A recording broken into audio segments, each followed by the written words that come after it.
2012 allegations by Pop Crew. Now, if we look at the table of content, the presentation consists of 4 sections. The first one just being a brief background, then going into the allegations, audit findings and recommendations of CPN forensics, and then the response from the SABC, a brief response.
Of September.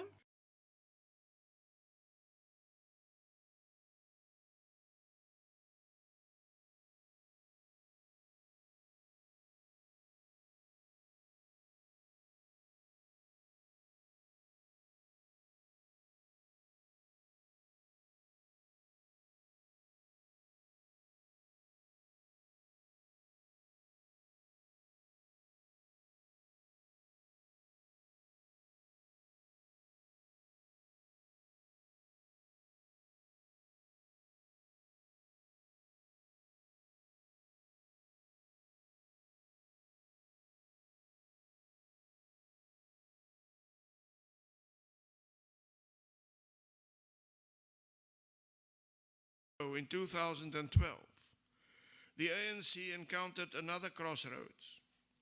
One road would have led to the implementation of the National Planning Commission's National Development Plan. The other led to what President Zuma calls the radical implementation of the second phase of the National Democratic Revolution. On the 25th of July that year, 2012, our foundation hosted a conference on, and the title was National Policy at the Crossroads. In my speech at that conference, I said that the National Planning Commission had presented a vision of the future that all South Africans of goodwill could share. It included constitutional democracy, unity in diversity, high-quality education, health and social services providing security to all those in need. It included sustainable and equitable economic growth, fair employment for all, an environment in which business could invest, profit, and contribute to national goals. It included an effective state and public service, mutual respect and human solidarity, and a South Africa that contributed to Africa and to the world. I added in that speech that all reasonable South Africans would also agree with the National Planning Commission's diagnosis of the problems confronting South Africa. That it was their diagnosis, not mine. They included high unemployment, poor education and training, especially for black South Africans, inadequate and antiquated infrastructure, spatial planning that marginalized the poor, unsustainable resource-intensive growth, an ailing public health system, poor public service delivery, corruption, and the fact that South Africa was still a deeply divided society. The National Planning Commission had also warned against the factors that had caused civilizations, empires, and countries, a quote, to experience dramatic decline rather than progress. These factors that had caused civilizations, empires, and countries to experience dramatic decline rather than progress included corruption, the weakening of state and civil society institutions, poor economic management, the danger of skills and capital flight, the politics of ethnicity and factionalism, and the lack of maintenance and standards of service delivery. Sadly, ladies and gentlemen, these factors perfectly describe the approach that the government has taken since Polokwane. Instead of taking the road to the National Development Plan, we have trundled aimlessly down the road to societal decline. If one reads President Zuma's recent statements, the only conclusion that one can reach is that he is determined to accelerate our descent along the road to state capture, economic crisis, and racial confrontation. We are now unambiguously on the wrong road. We are on the wrong constitutional road. The constitutionally guaranteed independence of key institutions has been fatally compromised by state capture. They include the National Prosecuting Authority, the Hawks, elements of the police, the intelligence services, and now possibly the public protector as well. These institutions are now routinely abused to prosecute opponents and to protect friends and allies. Parliament no longer plays the independent oversight role envisaged by the Constitution. It has all too often become an uncritical rubber stamp for the executive. The erosion of power and the role of these constitutional institutions has opened the floodgates of corruption, the NPC's first indicator of societal decline. The policy of cadre deployment, which has been declared illegal by our courts, has weakened state institutions and has resulted in serious declines in the maintenance of infrastructure and of standards of service delivery. Two of the other indicators of societal decline identified by the NPC. Just think of Eskom, the SABC, and the South African Airways. What's the problem? Oh, did I push a button? I'm so sorry.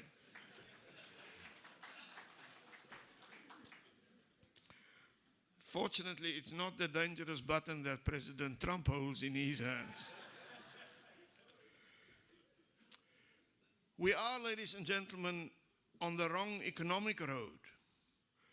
The abrogation of our bilateral investment treaties with the EU countries, the growing legislative threat to property rights, the imposition of racially restrictive policies, and the pressure that has been applied against the Minister of Finance are all contributing to capital flight and to perceptions of poor economic management, another two of the National Planning Commission's indicators of societal decline.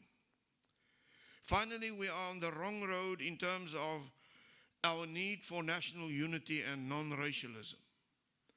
We have become deeply embroiled in what the NPC referred to as the politics of ethnicity and factionalism.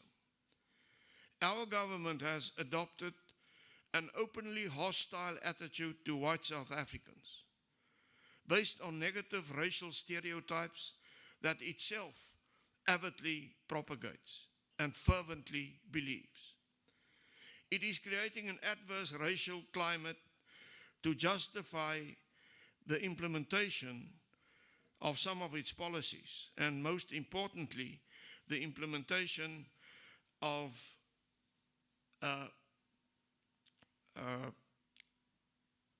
the second phase of the National Democratic Revolution. It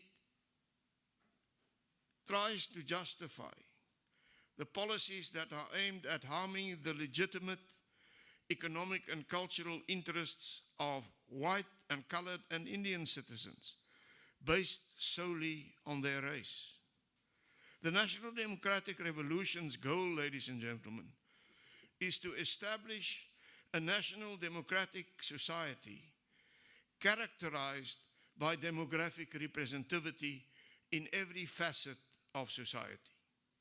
The jobs that people have, the land and property they own, their prospects for advancement will all be determined not by qualifications, not by merit or hard work, but by the percentage of the population represented by their race. This means that the economic and cultural space in which minorities will be allowed to operate will be restricted to the proportional demographic pens to which they have been consigned.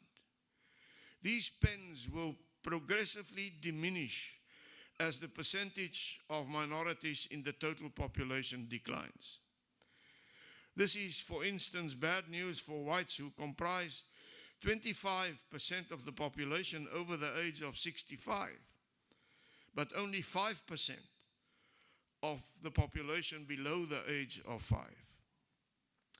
It is also bad news for other minorities such as our colored and Indian population groups. If this approach, ladies and gentlemen, is implemented in the private and non-governmental sectors with the rigidity with which it is already being imposed in the public sector, the great majority of white farmers, lawyers, doctors, academics, businessmen, and managers would lose their jobs. They would have little option but to emigrate to countries who appreciate their experience, their training, and the contribution they can make. This would result in a further decline in the minority share of the population and to a commensurate reduction of the share of wealth, land, and jobs that those who remain behind would be able to claim.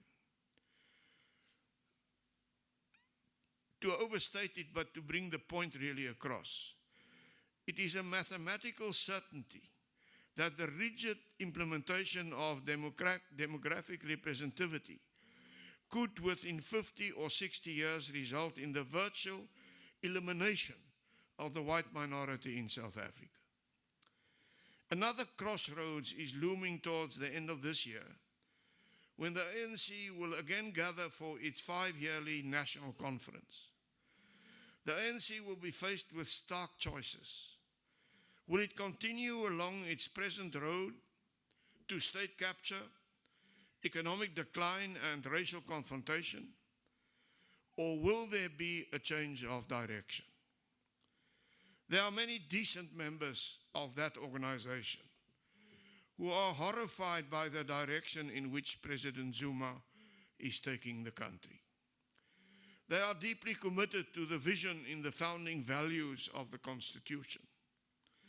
They recall the ideals that motivated them during their struggle and the examples of selfless service presented by former leaders such as Albert Luthuli, Oliver Tambo, and Nelson Mandela.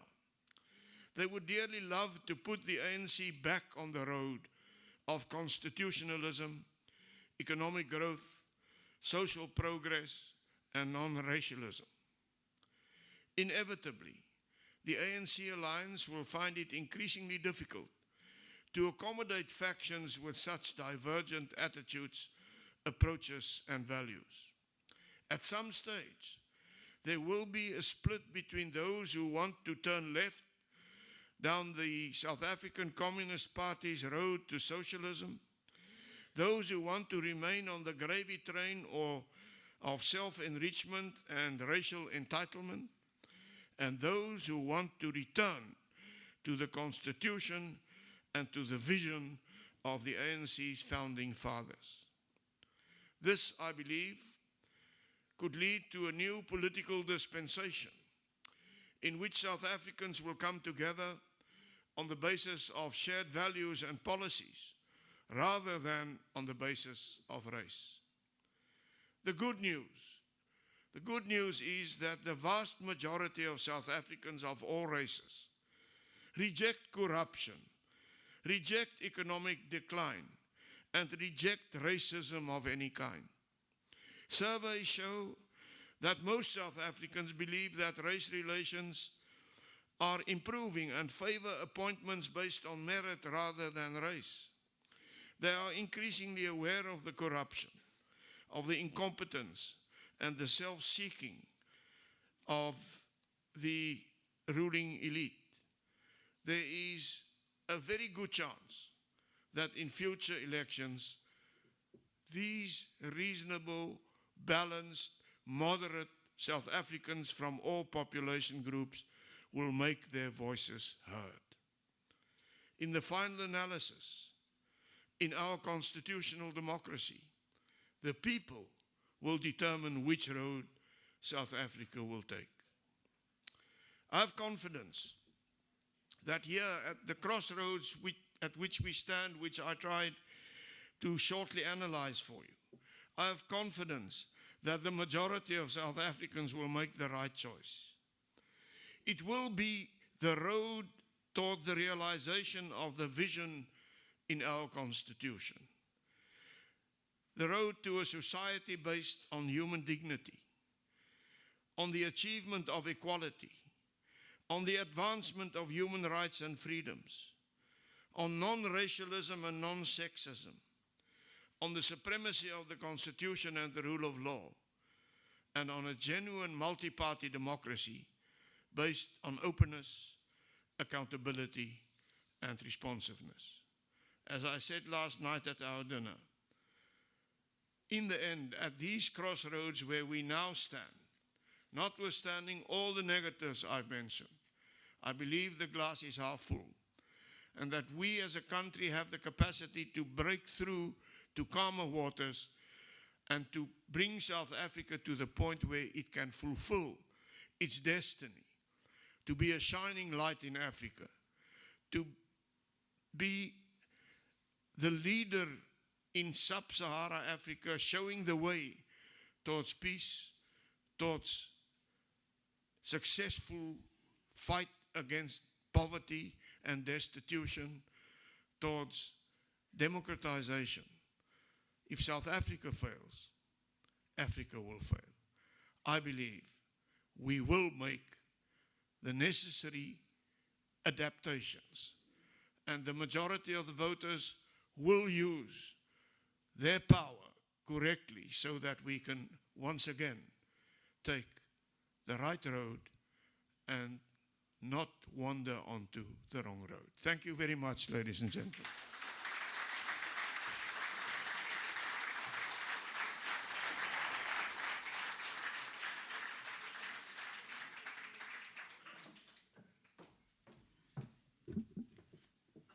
Thank you very much, Mr. de Klerk, for those remarks, which could very well have been a State of the Nation address. And without further ado, I'm going to call upon our second keynote speaker, Mr. Moletsi Mbeki, who's going to give the same speech, but rather from a political perspective. Thank you.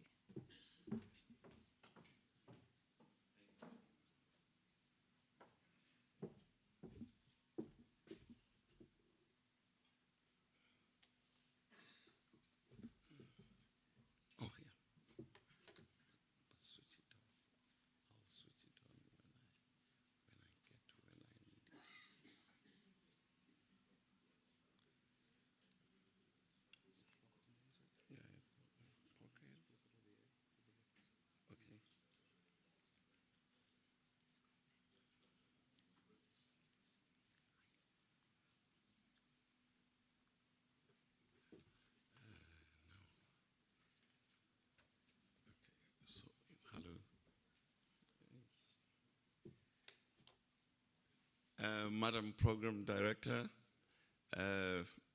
Mr. and Mrs. de Klerk, ladies and gentlemen, it's a great pleasure for me to be here, to have been invited by the FW de Klerk Foundation to talk about constitution and governance, which are topics I don't normally talk about. So it has given me an opportunity to have to read the Constitution. The last time I read the Constitution was, I think, in 1996. So I had to go out and buy a copy to remind myself what actually is said in the Constitution. Before I start with my long speech, I also have to thank the foundation for giving me so much time to say so many things. Normally I'm given 10 or 15 minutes, but now I have 40 minutes, if I remember correctly, Madam Program Director, in which to spread my propaganda about South Africa. In fact, when I was given the topic, the Constitution and governance at the crossroads, I started with the Constitution of 1854, which was the Cape Liberal Constitution. So this is when my crossroads started. But FW de Klerk has pointed out that actually that's not where I should start. I should start a little bit nearer home. But unfortunately, I have already prepared my comments, so you'll have to bear with me with a slightly longer view of South Africa than the last 30 years or so. First, South Africa, and this I think is a very important point to bear in mind, because South Africa belongs to a group of countries in the world that are known as the Old World. And these are the countries that were established in the 16th and 17th centuries after the opening up of the Americas in the wake of Columbus. So that is the group of countries which South Africa belongs to. These countries include, of course, the United States, Peru, Bolivia, Argentina, the West Indies, Cuba, and so on. So it's very important to understand this about South Africa, because when we talk about South Africa, we're actually talking about very long horizons. The thing about South Africa, therefore, is that in Africa, we have only two New World countries. And the two New World countries are South Africa and Mauritius. So South Africa and Mauritius are very distinct from the rest of the African countries. And that is a point that we need to understand. So we are dealing with an old country. When you are dealing with South Africa, you are actually not dealing with a new country that was set up after the Berlin Conference of 1884-85. You are dealing with a country that is several hundred years old and a society that is several hundred years old and institutions that are several hundred years old. Just very briefly, what are the key features of New World countries? First, it is the transfer of population from Europe to the New World. That is one characteristic. Secondly, it is transfer of population as slaves from Africa to the New World. In the case of South Africa, it was both from Africa and from Asia. That is one of the characteristics which we share with the rest of the New World. Thirdly, it is genocide against indigenous populations to make way for the plantations and the mines, which was what happened in the New World, which is why New World countries was established. We have the same background in South Africa, where the commando system we had in this country, in fact, that originated from that process. So when we talk about South Africa, we have to realize that South Africa has very hard institutions that are very difficult to subvert. It has very hard institutions that are difficult to change. And this is one of the lessons that I think the ANC and especially the Communist Party is learning, is that it is not that easy. It is very hard to change the institutions of South Africa. Now, if I go back to the part where you have already seen during President de Klerk's presentation,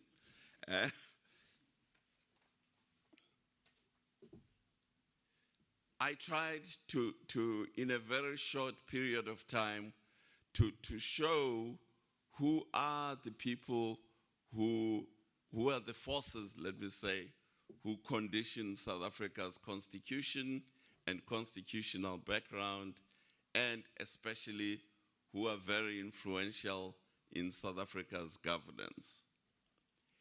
And I was told that I had to deal with the political side of the topic. So the first thing which I'm trying to point out was the first time I was told to go and pack my bags after nearly 3 decades in exile was by 2 Americans. And these 2 Americans had been involved in the negotiations between Gorbachev and Reagan about in the 1980s. And as part of those negotiations, there was an agreement between these 2 gentlemen that there should be a negotiated settlement. Now, if you recall, Reagan told the Soviet Union that it must stop causing troubles in the regions that are within the Western sphere of influence. And Southern Africa and South Africa was one of those regions. If it wanted peace with the United States and with the West, it had to stop interfering. So Reagan demanded that the Soviet Union must stop arming the ANC, and Gorbachev did agree. And these are the Americans who told me. But Gorbachev said that since they had invested so much in the ANC, not to undermine the legitimacy of his government, he had to get a negotiated settlement in South Africa. Reagan had to guarantee a negotiated settlement in South Africa. So I'm making this point because I think it puts in a context where we are coming from and who the players were and the world in which South Africa is part of. South Africa, as I pointed out earlier, it's very important to understand that South Africa has a huge value to the big powers in the world. But the Americans had a condition, had a worry about South Africa. Their worry is what FW said yesterday, and he repeated today, which is about the radicals in South Africa. The Americans explained to me that they can assure me there will be a negotiated settlement, but their concern was that there were radicalized sections of the black population whom the Americans called the Black Pol Pots, who they said will settle for not, they want all or nothing. So they said to me that the ANC had to prepare a strategy to crush these radicals if they refused to accept a negotiated settlement. I was very interested in this. In fact, I see one of the radicals sitting at the front there, Mr. Likota.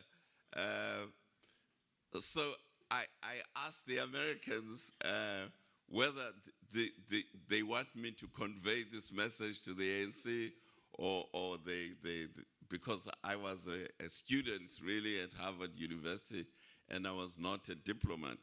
I never got a straight answer for them, although I did inform the head of the ANC in the Boston area about my conversations with the Americans.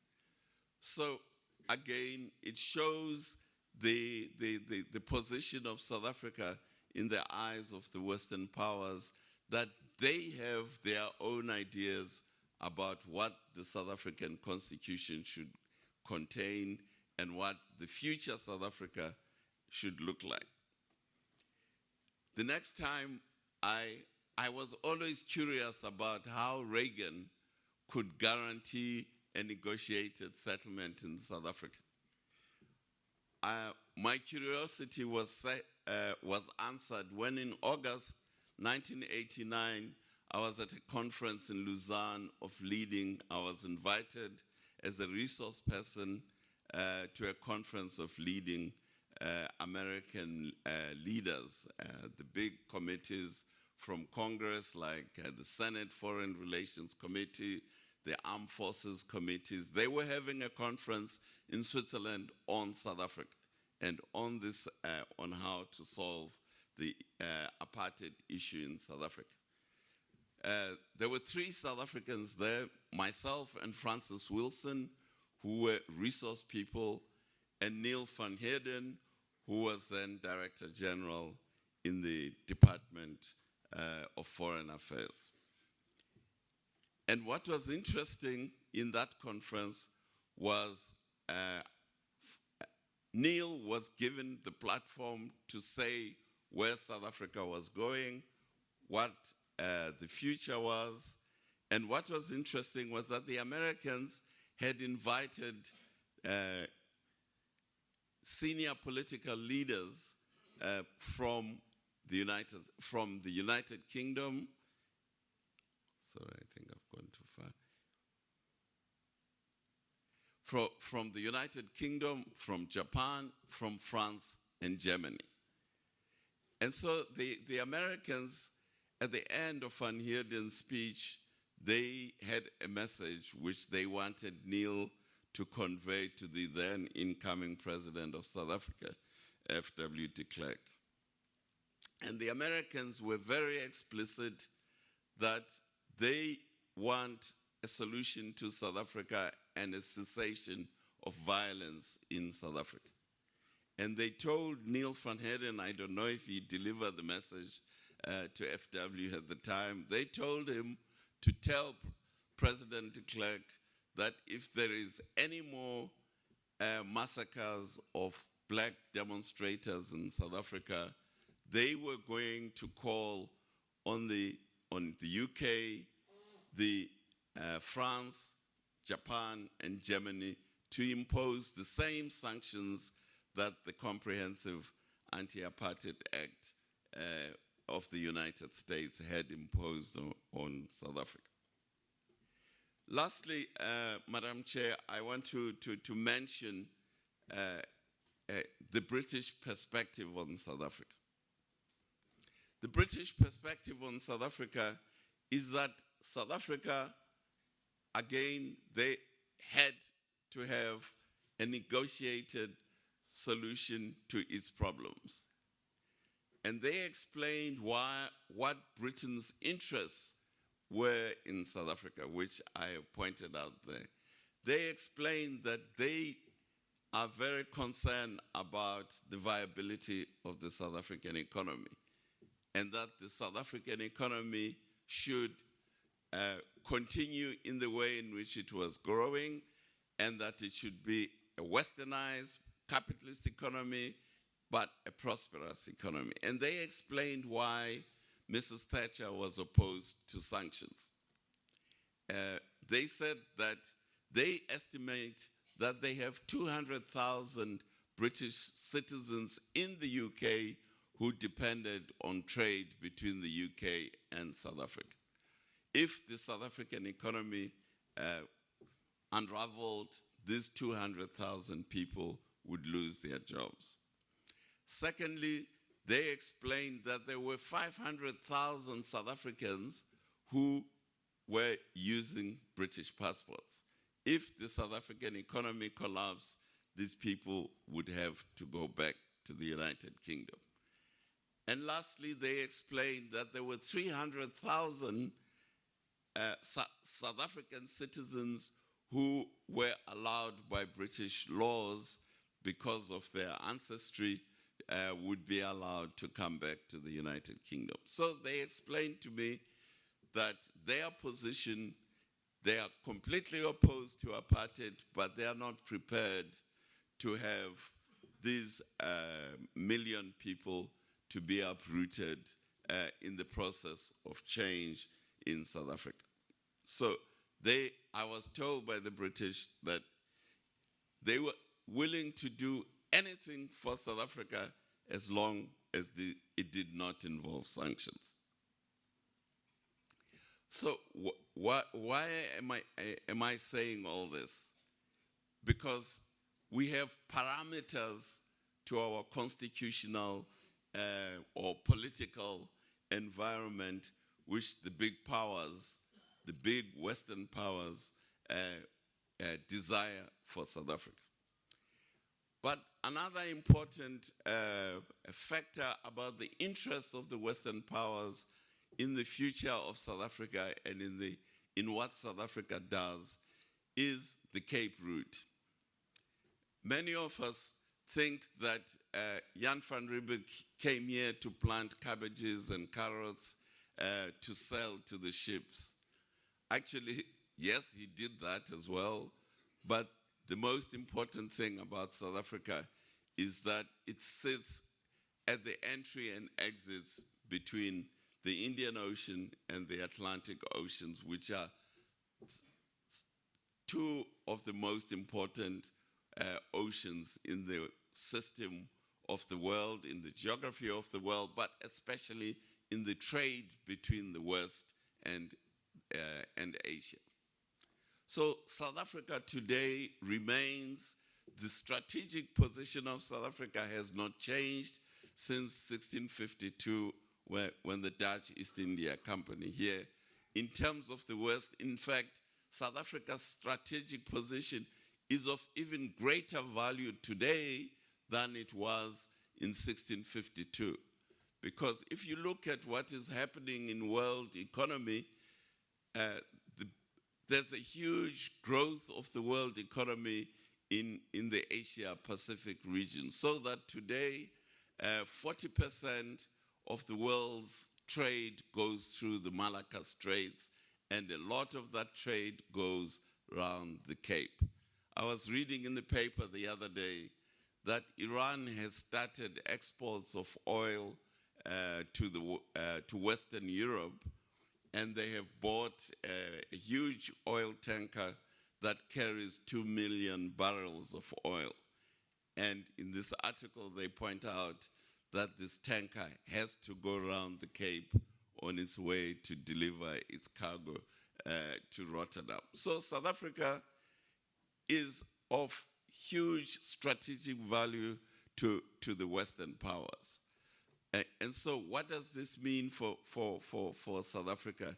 It means that the South African government has to cooperate with the Western powers, first about the stability, the internal stability of South Africa, and secondly, about the ability of South Africa to defend as the first line of defense of the Cape's sea route. And I was told about what happened in the 80s and the 70s about the agreements between the South African government and the British and the Americans about how the sea route was patrolled and what information South Africa had to provide for them. So if I now turn to the Constitution, Madam Chair, you will remind me about my time. I have a new watch which I don't trust. It was a present, so I'm not sure that it actually keeps time. So I have to add my voice to President FW de Klerk of congratulating and thanking the people who wrote the South African Constitution. They produced a vision, and one of the speakers here, Zak Yakub, was one of those people. Terra, sorry, are you still called Terra now that you are a big man? Was another, and I can see others in the room who were. For me, I think this is one of South African citizens' contribution, most important contribution, in that they created a vision, as President de Klerk has already said, that all South Africans can subscribe to. A vision of a peaceful South Africa, of a prosperous South Africa, and of a humane South Africa. But when I ask myself, and I am no lawyer, amongst the panelists that I'm with today, three of them are lawyers and I am the layman, so I will let them explain what the purposes of constitutions are. But for the purpose of my presentation, in my view, I thought the purpose of the Constitution is to articulate a vision of the society that the nation aspires to create. So it is a long-term vision. It is not about solving problems today only, but it has to solve them today. It is about establishing a system of how to manage social conflict and to minimize violence, to define and regulate relations between citizens and the state, define and regulate relations between amongst the citizens. What has been of interest to me as a journalist is who wrote the Constitution and who writes the Constitution. I wrote this a week ago before I listened to the Konrad Adenauer presentation that he wrote the German Constitution. But Konrad Adenauer, like FW de Klerk, was given parameters, and the ANC, they were given parameters within which to write the Constitution. Konrad Adenauer couldn't write a constitution saying he was going to nationalize the steel industry in Germany. The Allies would never have allowed that to happen. The Constitution of Japan was also written within the parameters of the Western powers, which is why they insisted on the pacifist constitution that Japan has. So we have one set of writers of the constitutions, which are those who win in interstate wars. The other day, I was told by a German business friend of mine that with our turbulent labor relations, we should adopt the German system of co-determination. He explained to me what co-determination is about. So I said to this friend that, you know, I'm very curious. I lived in England for many years. The English don't have co-determination. The French don't have co-determination. How come you are saying this is a model we should adopt when the other Europeans don't adopt this message? So my friend laughed and he said, oh, by the way, this is what was imposed on us by the Allies. We had to have co-determination after the Second World War. Of course, constitutions are written by victors, whether in internal conflict or in interstate conflict. But in the case of South Africa, we had no victors. And this is one of the important things that I think has to be understood, and it gets very quickly forgotten by the politicians when they get on their soapbox. There were no victors in South Africa, so our constitution outlines the vision, as I said, of all South Africans, but it is not just the vision of one of the parties. It includes the visions of all the participants who created the solution. at the time that the constitutional negotiations were happening, I was head of communications for COSATU. And we used to have huge discussions in COSATU because the ANC, because COSATU made inputs into the team negotiating on behalf of the ANC. And one of the very sore points that COSATU was opposed to was the property clause in the Constitution in the way that it has come out. And so COSATU fought very, very hard with the negotiators at the constitutional, with the ANC negotiators to oppose the property clause, but in the end, the property clause was passed. So it just illustrates that our constitution is that compromise which reflected that balance of power. So on one hand, you have the balance of power between the domestic parties, and you have the interests of the foreign powers in the crafting of the constitution. Now coming to the issue of the crisis of governance that President de Klerk has referred to. There is no doubt that there is some kind of a crisis of governance in South Africa. So I tried to find out what is behind this crisis of governance. First, of course, the issue of the relative strengths of foreign powers in South Africa is a factor. I'm not saying it's dominant, but it is a factor.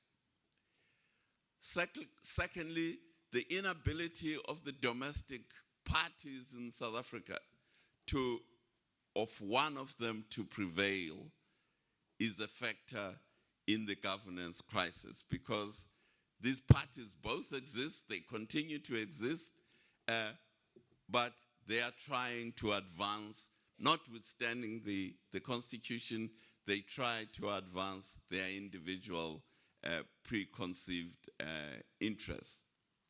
So the question of the inability of South Africa's contending parties to prevail was both an asset and a problem. Now, how you manage that tension, to me, is where the wisdom of, for example, A. Nelson Mandela came from. He knew that no one prevailed, and he knew that as president, he had to manage that outcome. One of the problem about the dominant leadership in South Africa is that they have been unable to get into a common shared understanding of what an inclusive economy means. And this is an unfinished business in our in the South Africa of today, which in the long term has to be addressed, because it takes so many manifestations, and I'm sure Christoph Wisse will talk more about it. But one of the consequences of this lack of agreement of what an inclusive economy is, for example, the case that is going on in the courts now between the Department of Mineral Resources versus Anglo Gold and Sibanye mines, whereby the mining companies are accusing the government safety officials of abusing their power to extract concessions which they are not entitled to from the mining companies. Of course, there is a fear by the dominant leadership, the dominant controllers of South Africa, of the insurrections by this massive unemployed population.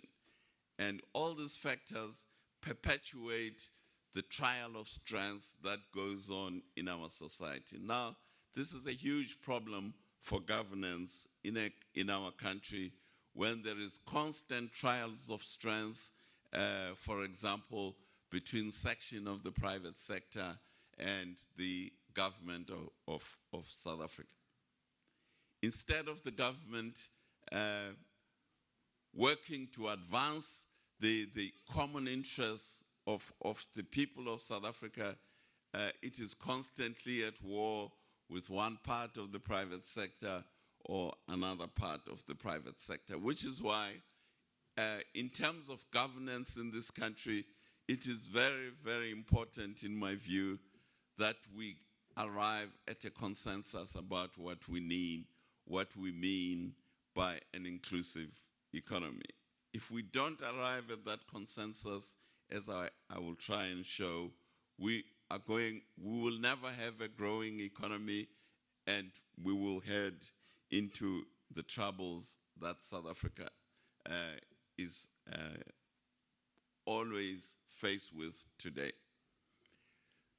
Madam Chair, I thought I should just give a brief outline, since I had so much time to talk, of how I see the change that happened in South Africa in April 1994.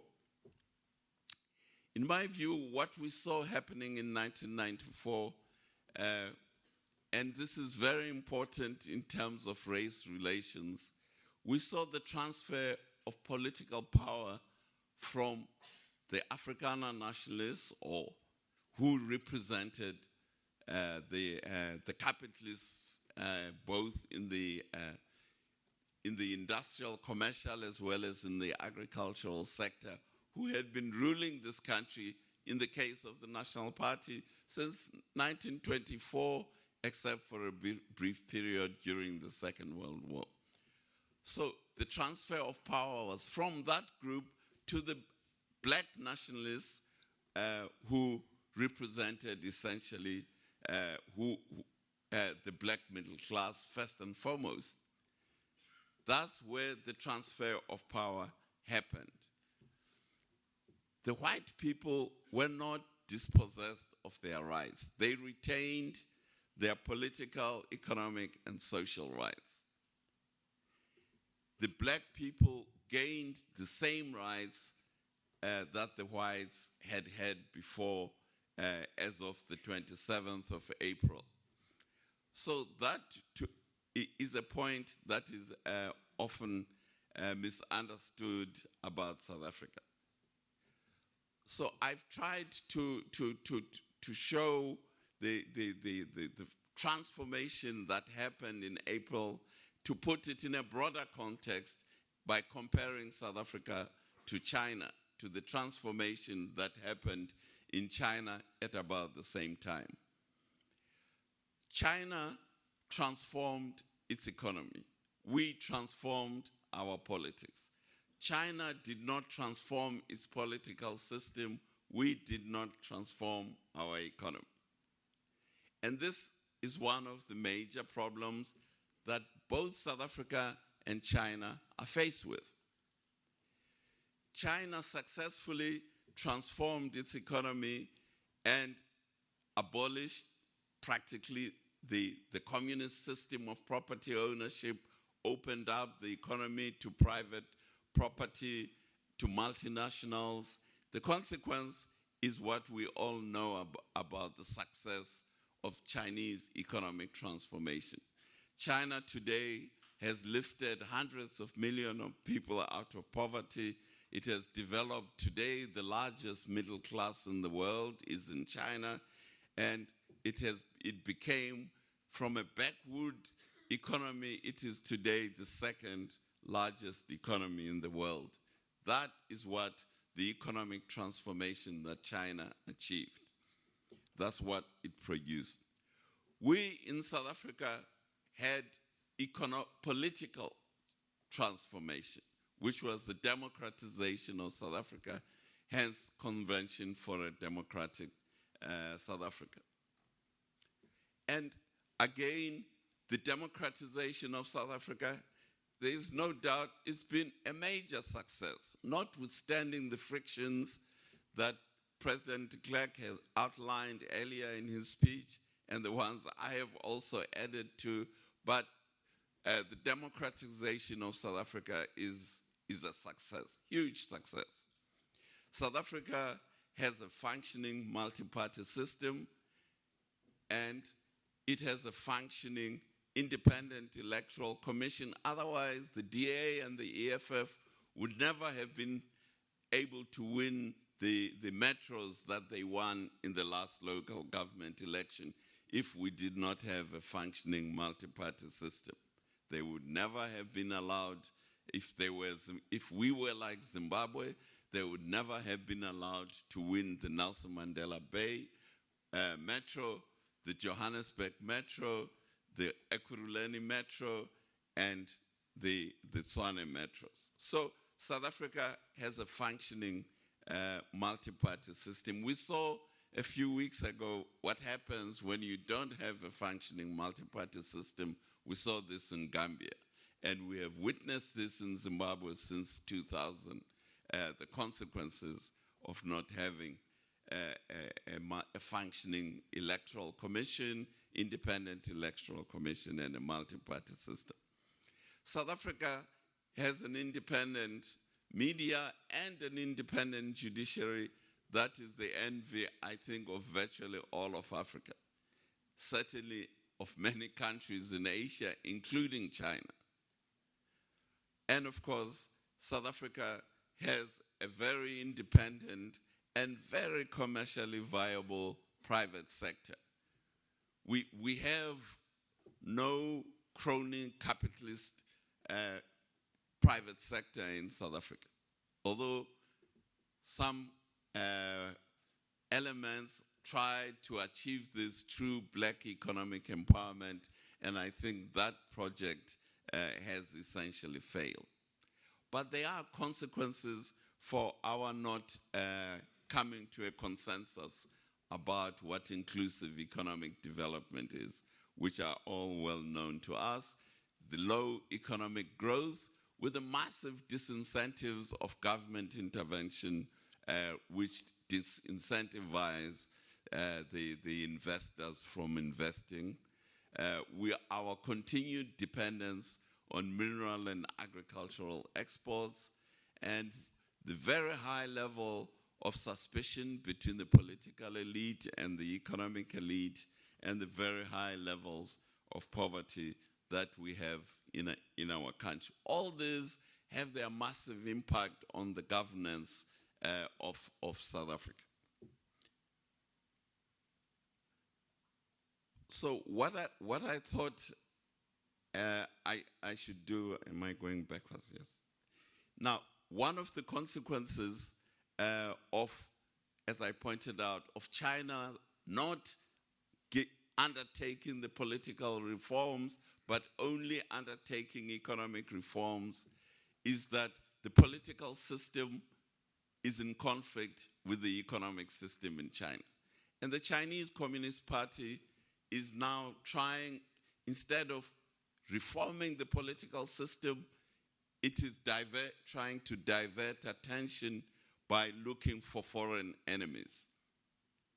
The attempt by China to conquer the South China Sea and the East China Sea is precisely the consequence of their inability to reform their political system. So they try to divert attention from the real problem by finding this imaginary enemy, which is the United States and Japan in their case. But our inability to reform to get to an understanding of what an inclusive economy should be has also consequences for South Africa. One of the huge consequences is the emerging racial nationalism that we are seeing in the ruling party, in the ANC. President de Klerk has outlined this very well, and I don't intend to go into that issue. That is one of the consequences. Now, this issue of victimhood that the ANC is promoting is one of the main drivers of impunity within our governance system in this country. So the question, and we've seen this problem of impunity, of victimhood generating impunity. If you look, for example, at Rwanda today, there was a huge genocide against the Tutsi people in Rwanda. If you look at Israel, there was huge genocide against the Jewish people in Europe. But that does not entitle you to impunity against the Arabs in Palestine, or against the Hutu or whoever disagrees with the regime in Rwanda. The Rwandan government has tried to kill several Rwandan opposition leaders in South Africa. And they have succeeded in one case where they killed the former intelligence officer in the Rwandan Patriotic Front. They enticed him to a room and killed this man in Sandton. They tried several times to kill a former general in the army of Rwanda. And what was the response of Kagame when the South African government complained about this level of outrageous behavior? He said those who oppose him have to expect that kind of consequence, and those who harbor those who oppose him have to expect that kind of consequence. So the problem of combating victimhood and the impact of victimhood on generating a spirit of impunity is something that has to be addressed in this country. And yes, the population, I agree with President de Klerk, is not interested in racial confrontation in this country. It never has been interested, but obviously sections of the ruling party are interested in that. Finally, Madam Chair, I think I should just try to conclude by pointing out one of the major crises that we have in South Africa. I have referred to our lack of consensus about what an inclusive economy is. And I tried to look at our social structure to see what is driving this lack of consensus. I can't go into this in detail, it's a very long story, but one of the main conflicts in our country today, in our political, social system, is actually between the two elites at the top of our society, the business elite and the political elite.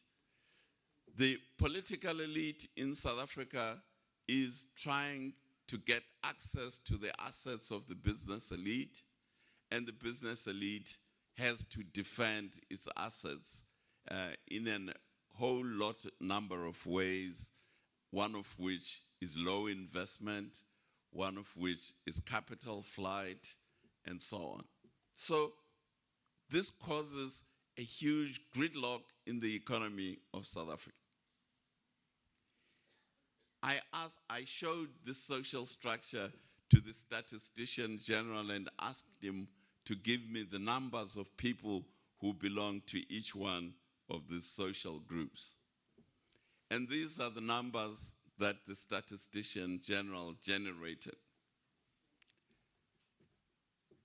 The economic elite, which is the business elite, is made up of 84,000 people. Now, these are people who earn 60,000 rands and above a month. That is how the statistician general categorized the top elite of our society. The political elite, who are the people who earn the same amount, 60,000 and above, but on the public sector is made up of 20,000 people. If you add those numbers, they come to 105,000.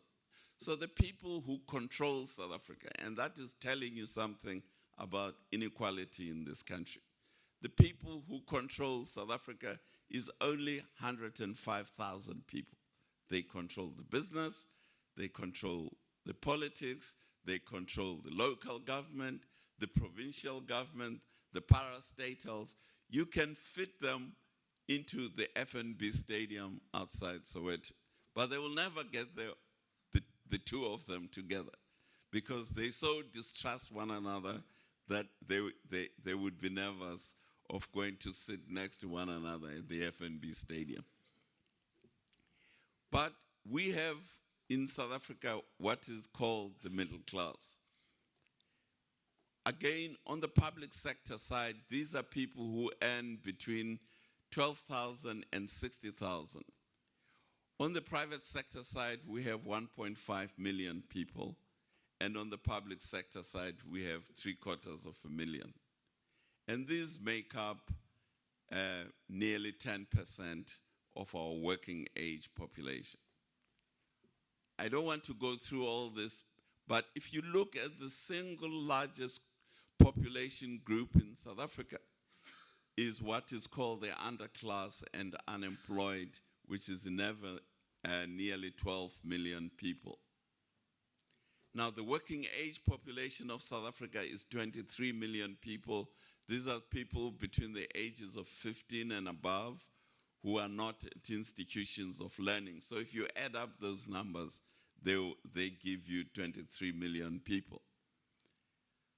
Now, half of the working age population of South Africa is not in the labor market. It's not working.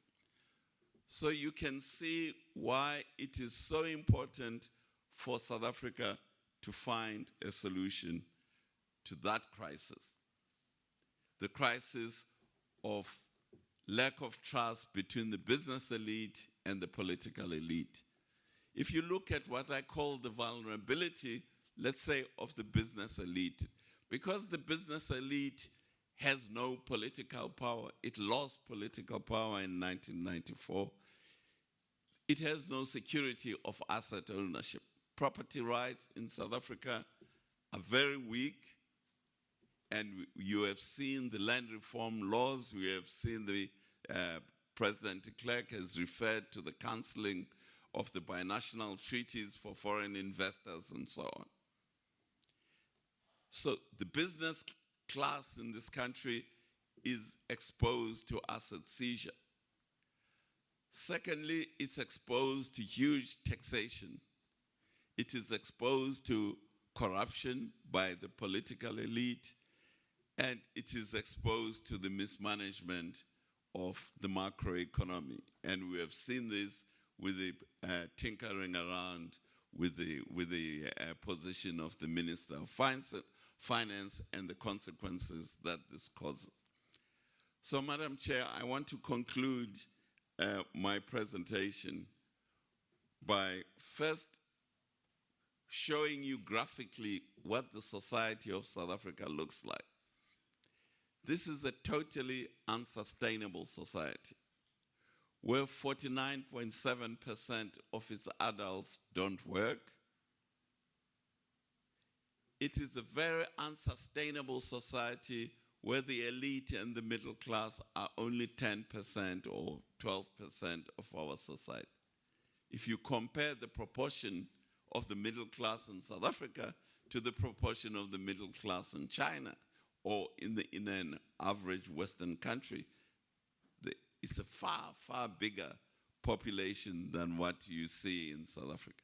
So in order for us to go back to develop to a country that reflects the aspirations that are outlined in the Constitution, we have to change this. You can't change this without investment. If you have the disincentives to investment that the government is driving today, we will never be able to change the structure of the society that we have here, because there will be no job creation, there will be no new investment, and therefore South Africa is indeed faced with an enormous risk in terms of its viability. I thank you, ladies and gentlemen.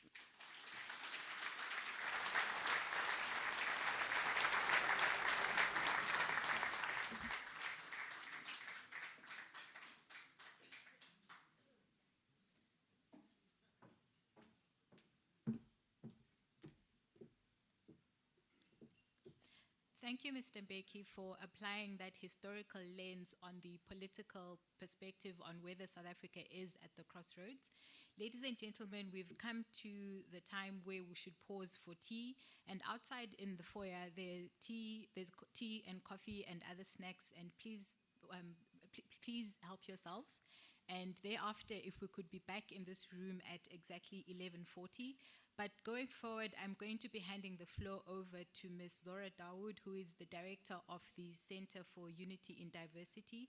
But I see she's shaking her head. She says the executive director of the FW de Klerk Foundation, Mr. Tiens Olof, will be the program director, or to use Mr. Mbeki's language, the Madam Chair for the session going forward.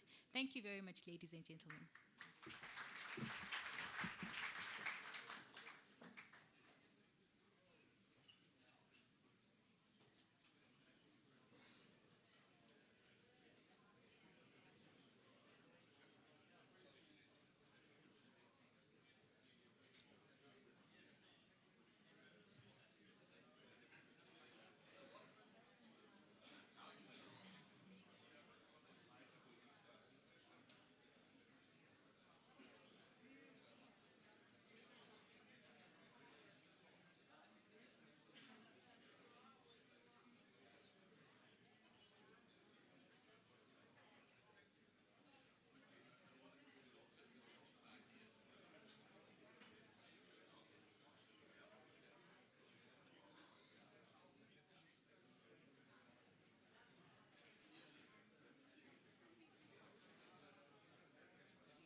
Ladies and gentlemen, can we ask you to settle down, and for those outside to come in, please?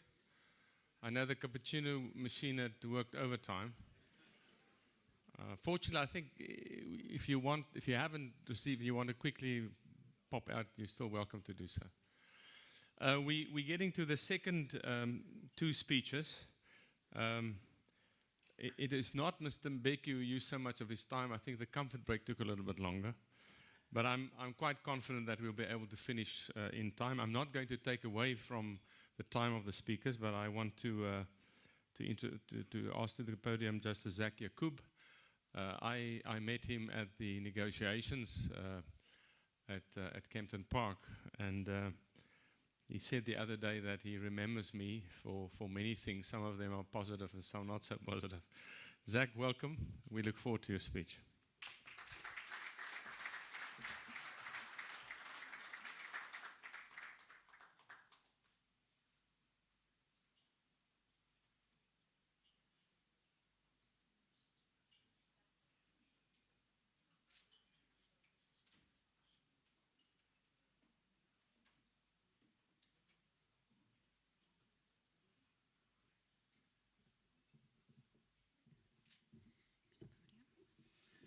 Good morning, everybody. Okay, it's really a wonderful privilege to be here. I shall try to cooperate with the time problems by trying to finish in 30 minutes, essentially because I'm lazier than what many people think. And thank you for the privilege of speaking at this very historic meeting called by the Foundation. It is a matter of great pleasure to me that the Foundation, knowing, of course, all the perspectives I share, and knowing how different my perspectives are to some of the other speakers this morning, still thought that I should be asked to speak. There is no harm in a fair and proper exchange of ideas, and I'm particularly grateful for that.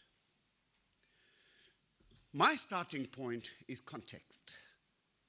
And in a sense, I agree that the international context is very important. I agree also that the national context is very important. So things don't happen politically because of certain individuals and what they do. They happen because of the context and what the circumstances are. And I need to go a little bit back in context as far as the law was concerned and what the law meant for us. So what did we have as the legal system before 1994? The law was used by government as a weapon to fulfill the designs of apartheid, to fulfill the oppression and exploitation of our people, and it was used without shame. In those days, we had a particular definition of the separation of powers in our country, which many of us will remember, which foreshadowed an absolute distinction between the legislature and the executive on the one hand, and the judiciary on the other.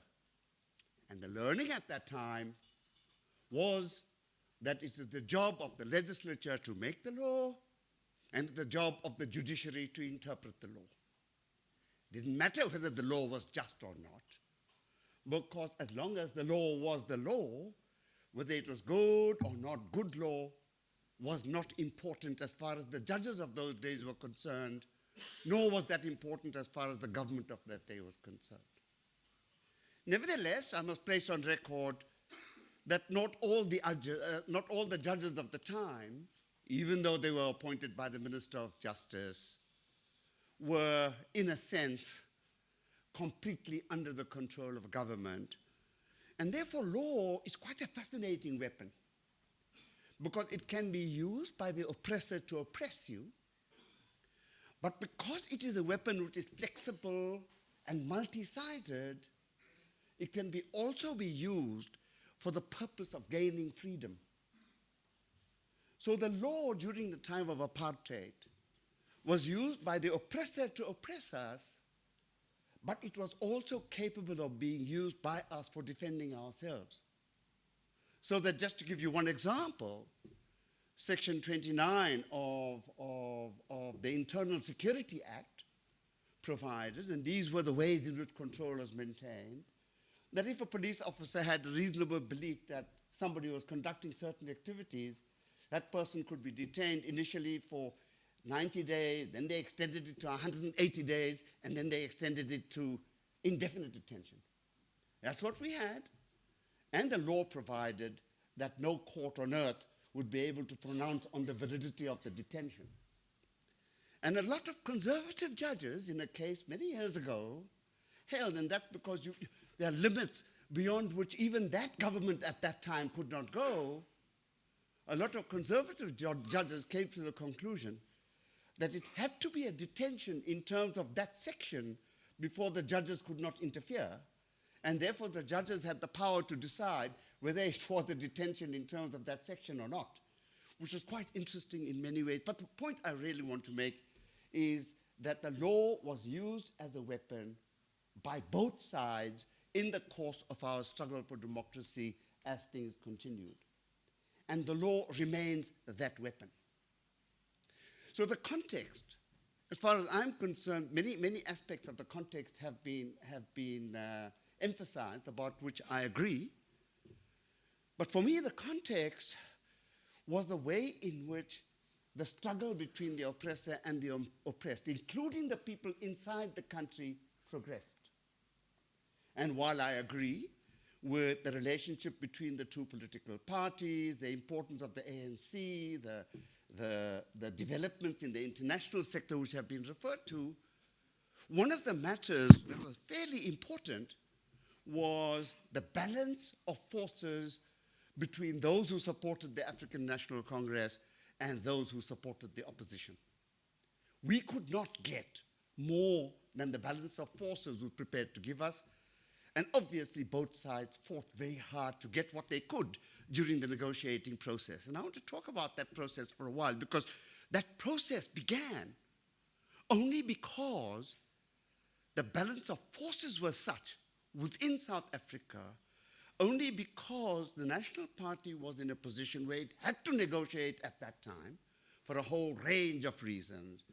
And the African National Congress, too, was in a position where it, too, had to negotiate at that time, again, for various reasons. I don't want to go into them too carefully, but the problem is that it was that balance of force which was important in the negotiating process. And for example, the balance of forces was such that it would have been impossible to get a constitution passed in this country which said, even by an ordinary majority, if that constitution provided that the government should be able to take property from everyone at will. So the compromise in the constitution is reflective of the nature of those balance of forces. And let me tell you that during the negotiating process, there was no problem about equality before the law. There's no problem about everybody having the right to vote. There was no real debate about that. There's no trouble about freedom and security of the person. The problematic parts of the Constitution, which are parts of the Constitution about which there's still considerable debate, which is those parts of the Constitution which provided and allowed for the social reconstruction of our society. So the Equality Clause, by and large, was beyond debate, except for the second sentence of Section 9(2), which provided ultimately in its form, in order to promote the achievement of equality, legislative and other measures to protect and advance persons or categories of persons disadvantaged by past discrimination, by unfair discrimination, may be taken. So our Constitution authorizes affirmative action, and in my view, makes it problematic.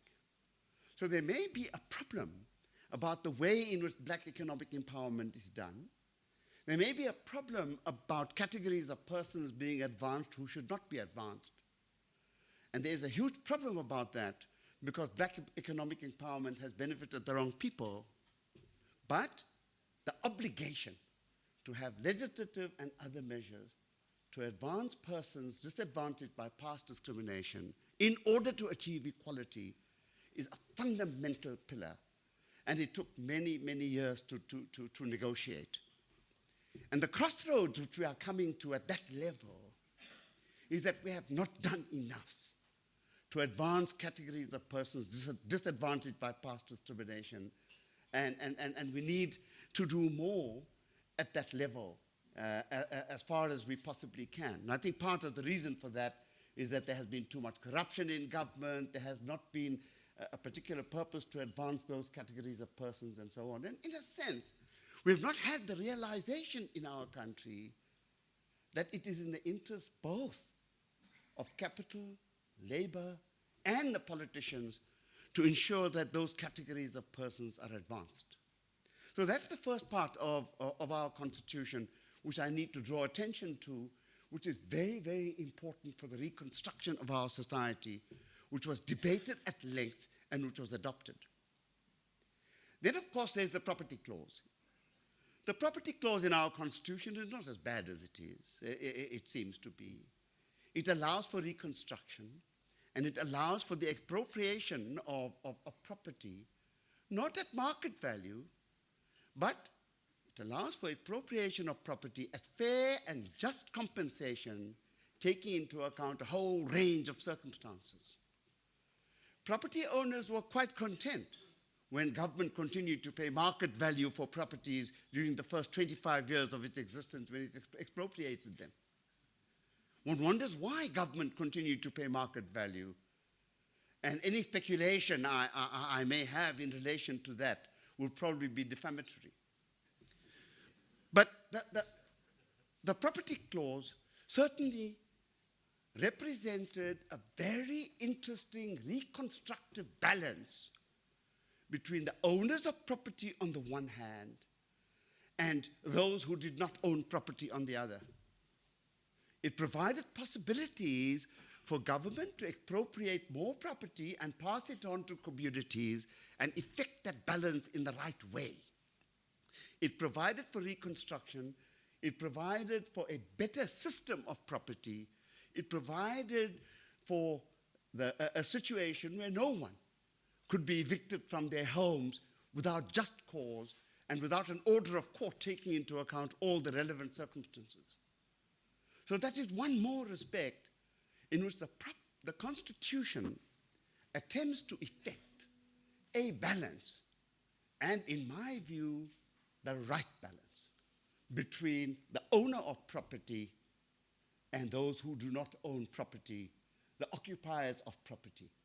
And in my view, if we continue to strive toward that balance, we will get a long way. So the real point is that we have not achieved as much as we should in order to achieve that balance which our Constitution provides for. And that too was a very hard-fought and hard-negotiated part of the contract, as people will remember very well. The other hard negotiated factor was Section 28 of our Constitution, which provides for fair labor practices. Section 28 provides for fairness between the employer and the employee, and provides for this fairness which would effect an appropriate balance between labor and capital. Obviously, capital wants it one way, labor would like it a completely different way.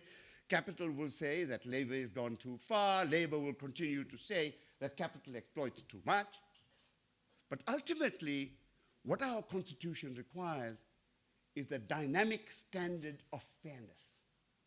And I think we've gone a long way towards achieving that fairness, but we need to go a long way further to see how far we can go in trying to resolve these things. Our Constitution provides for the right to fair administrative action. It provides indeed for the right to information, all of which we did not have in the old South Africa at all. So in the old South Africa, we had judges whose power was simply to interpret the law. In the old Constitution, we had judges who were appointed by a Minister of Justice. Under our old Constitution, we had inequality of a desperate kind. You ought to have been in the courts of the day in those days, where the racist tendencies of many judges and many magistrates were quite complete. There were many who believed that black people were incapable of speaking the truth. And all that has changed. And I believe that our courts are fairer, our system is a great deal fairer, and we know where we are going now. But the most important respect in which we have changed is the notion of constitutionalism. And I'll come to the question of whether constitutionalism is under threat or not in a moment. But we do have constitutionalism in our country. And for me, what constitutionalism is a qualification of majoritarianism. Because what happened was that shortly after the African National Congress was unbanned, the National Party expressed the view that what it was afraid of was what it called out-and-out majoritarianism. I found that a problematic concept, that a party was completely in favor of out-and-out minoritarianism. Now suddenly were concerned about out-and-out majoritarianism. But it was in response to that that Nelson Mandela of the African National Congress conceded constitutionalism. And what it was saying was that in our future South Africa, Parliament is no longer going to be supreme. It is the Constitution which is supreme, and even Parliament would have to comply with the Constitution. And the difficulty was that if Parliament complies with the Constitution, and if the executive has to comply with the Constitution, some instrument had to determine whether the Constitution was being complied with or not. And the Constitution, in its wisdom, came to the conclusion that it was the court who would decide the matter, that we'll have a court system in the country, that we'll have a constitutional court which consists now of 11 people who come from various parts of society, and it is the constitutional court that will determine ultimately how things would go. So the notion of the separation of powers in today's South Africa is very different. We no longer have the situation where courts can only interpret the law. Today, courts can and are obliged to evaluate the law in relation to our Constitution, to evaluate government conduct in relation to the Constitution, and to evaluate parliamentary conduct in terms of the Constitution. Now, obviously, all these matters are complex issues, and all these are matters on which there are likely to be huge differences of opinion. There are many differences of opinion which have been expressed here, and which will continue to be expressed in South Africa, because labor will want its own greatness, business will want its own greatness, the politicians would want their own greatness, and so on. And therefore, there must be a way, a mechanism by which all these things are settled. And for better or for worse, the settlement mechanism that the Constitution has provided are the courts. And all of us, therefore, if the law is to take its course, need to have the discipline. We need to have the discipline of understanding, firstly, that in these matters, where there are so many different points of view, where the Constitution is involved, where the rights of human beings are involved, it is the court which will make the decision, and it is the constitutional court which will make the final decision. Because in these matters, there is no such thing as absolute right and absolute wrong. You will find that courts differ from each other. You will find that sometimes constitutional court makes a decision by 5 to 6. This happens everywhere. And we have to have the discipline of understanding and going with the fact that what the majority of the Constitutional Court decides is the way all of us should go. And I'm not saying so only because I'm talking to people who are not lawyers and who are not judges. I recollect with some pain that I had to abide by that discipline too when I was a judge. When the majority gave a judgment and I gave a dissenting judgment, and I was asked to write a judgment later, however much I disagreed with it, I had to have the discipline of recognizing that that majority was right, accept that as correct, and move forward from there. So the notion of constitutionalism means ultimately that all law or conduct inconsistent with the Constitution is invalid. That doesn't mean that executive conduct has a special place.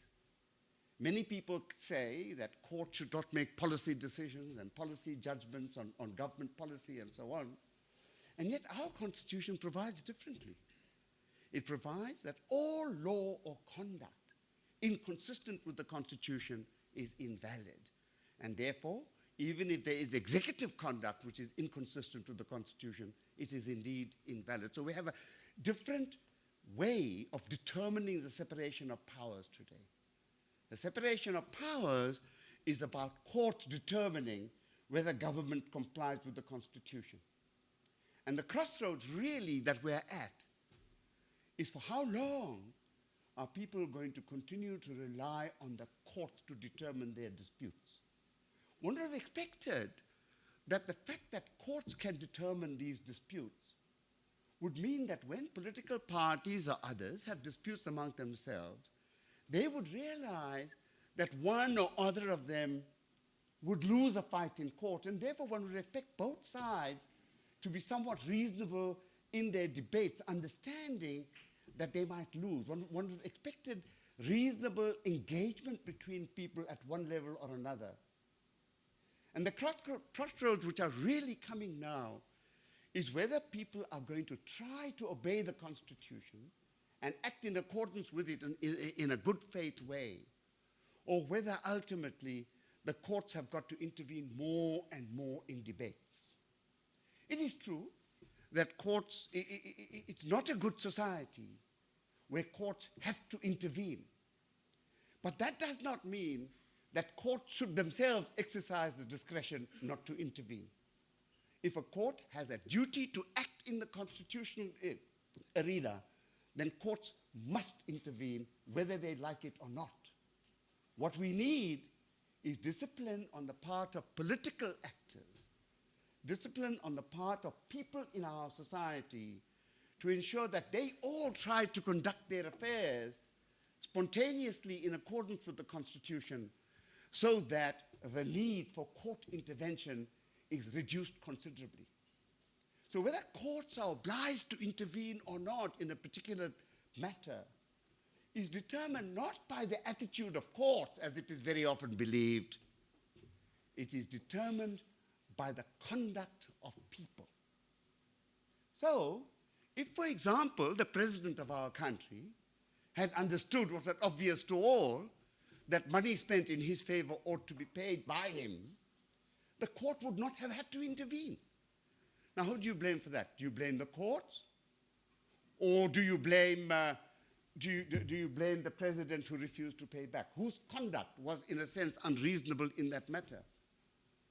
And if, for example, an employer is being particularly unfair in relation to an employee and the court intervenes, the court has had to intervene because the employee and the employer didn't try hard enough to achieve the level of fairness which is possible in our society. So that is the next point I want to make, and that is that all of us need to conduct ourselves as far as we can in terms of the Constitution. But we can conduct ourselves in terms of the Constitution if we know it, and if we understand it, and if we embrace it. And part of the trouble is that few of us do. So our Constitution provides that everybody is equal before the law. Yet, many, many people don't go by that precept at all. Many women in our country believe that men are superior to them. Julius Malema said, and everybody laughed at him, but it was no laughing matter, that he does not go to a black lawyer because he goes to a white lawyer on the basis of his own understanding that white lawyers are better. And ultimately, there are many people who go to white lawyers. Many black corporates go to white lawyers. Many people in government go to white lawyers. And it is a matter of public record that our deputy president, when he had lawyers before a certain commission, the chairperson of which is with us today, had a battery of white lawyers with him. So in some circumstances, We are our own oppressors. Our Constitution provides that everyone is equal. And yet, men and women in our country believe that men are superior. Black people themselves believe that whites are superior. White people believe that black people are superior. What it means is that a long process of achieving the vision of our Constitution has just begun. And what this means is that the law by itself and the courts by themselves cannot cut it. Our Constitution says that there shall be no discrimination against gay and lesbian people. The Constitution which we've adopted is a Constitution which all of us have pledged to uphold and protect. And yet 99% of our people believe that gay and lesbian people live in sin. So there is a disconnect. There's a disconnect between the Bill of Rights of our country, which requires fairness, which requires openness, which requires responsiveness, which requires equality, which requires economic transformation. There's a disconnect between the requirements of the Constitution and what the people want. And that is because our people don't understand the Constitution. How many of us have read the Bill of Rights? How many of us have, I was sad to hear that Mr. Mbeki had to buy a copy of the Constitution because it's available on the internet, actually. But so it is easily available on the internet. We all can get hold of it. The Bill of Rights consists of 39 or 40 clauses. And for me, one of the problems is that we have not educated our people in the belief that courts can cut it. The Bill of Rights should be with all of us, every day of our lives. It should be taught to the children in our schools. It should be taught to children, people at our universities. You know, we have a chapter in our Constitution about the public service. I've spoken to many members of government who, since they got employment with the government, haven't read that chapter yet. How many members of Parliament have read the Bill of Rights ultimately? I would imagine hardly any of them. So we all need, but before we laugh at parliamentarians, think of yourselves.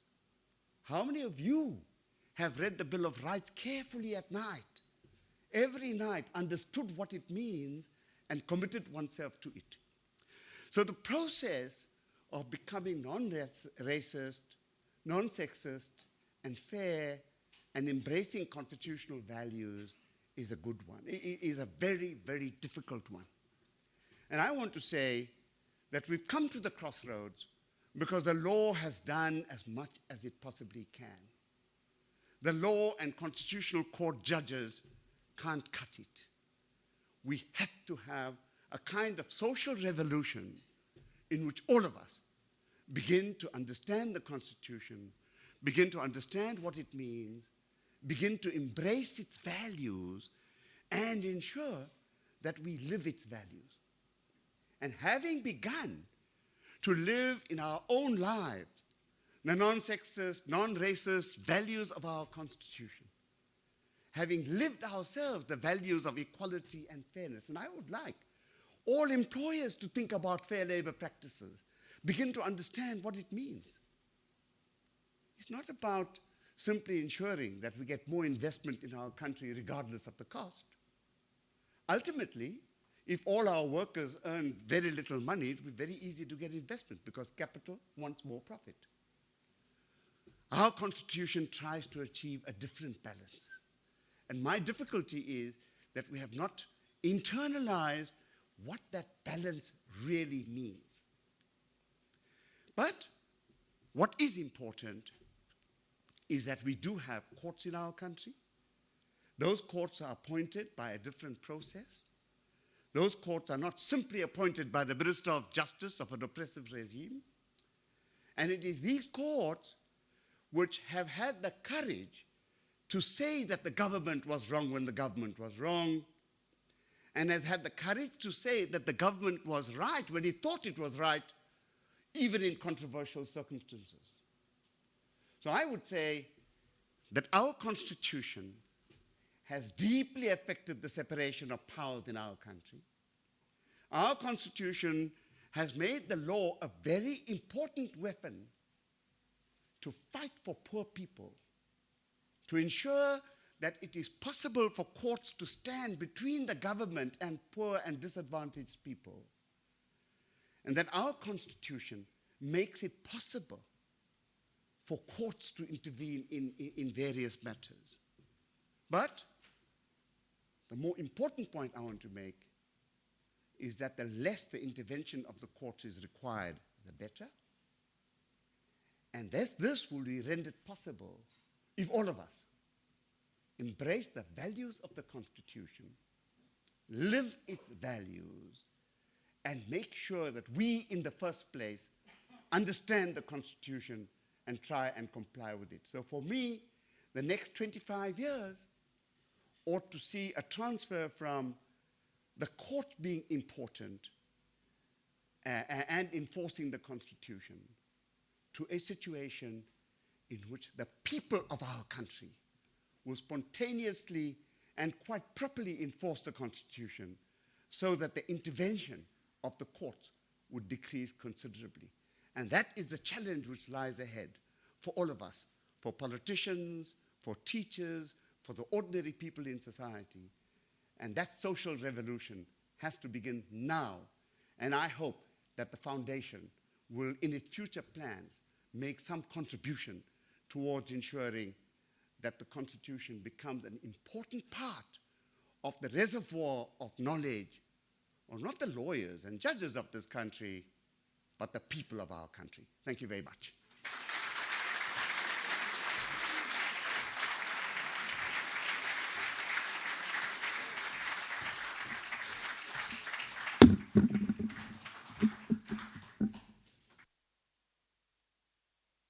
Ladies and gentlemen, I think you will agree when I first met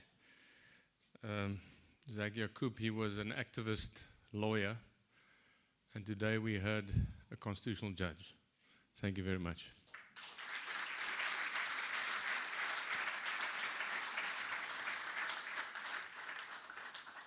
To complete our inputs from our speakers, it's a privilege for me to call on Dr. Christa Wiese to address us on the same broad topic, but specifically from a business and an economic point of view. And I think that would give us a nice foundation for the afternoon panel discussion. Dr. Wiese, please.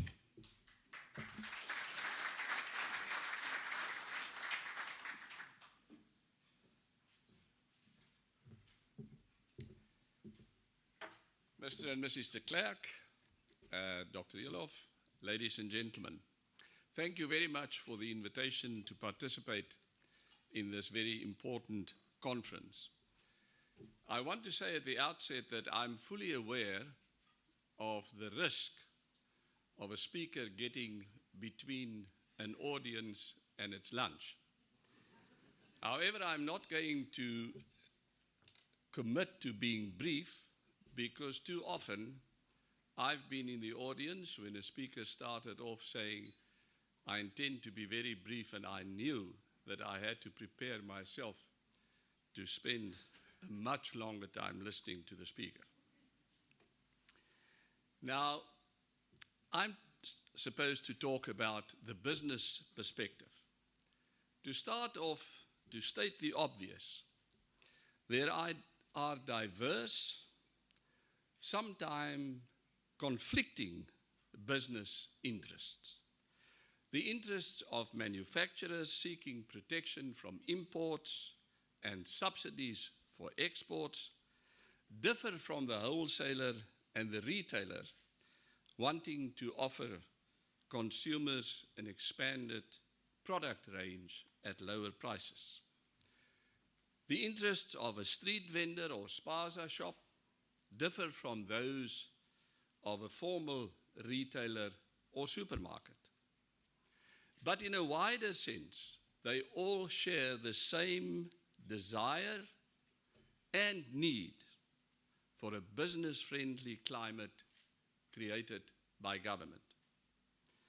That might be trite and obvious to everyone who is somewhat economically literate, but is often overlooked by anti-business ideologues, activists, officials, and politicians. The more important point is that there is little or no difference between broadly defined business interests and other interests. Maximally favorable business conditions generally coincide with maximally favorable government, labor, and consumer interests, creating conditions that favor the rich but also the poor. When small business prospers, big business generally prospers. Like the tide that raises all boats, when there is prosperity for some, generally there is prosperity for all. This truth is clearly articulated in the oft-quoted wisdom of President Abraham Lincoln, and I quote, "You cannot help the poor by destroying the rich. You cannot strengthen the weak by weakening the strong. You cannot bring about prosperity by discouraging thrift.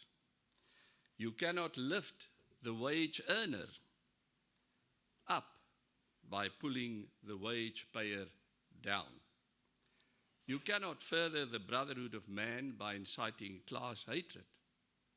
You cannot build character and courage by taking away people's initiative and independence. You cannot help people permanently by doing for them what they could and should do for themselves," unquote. Rhetoric to the effect that the rich get richer and the poor poorer is often just that, rhetoric.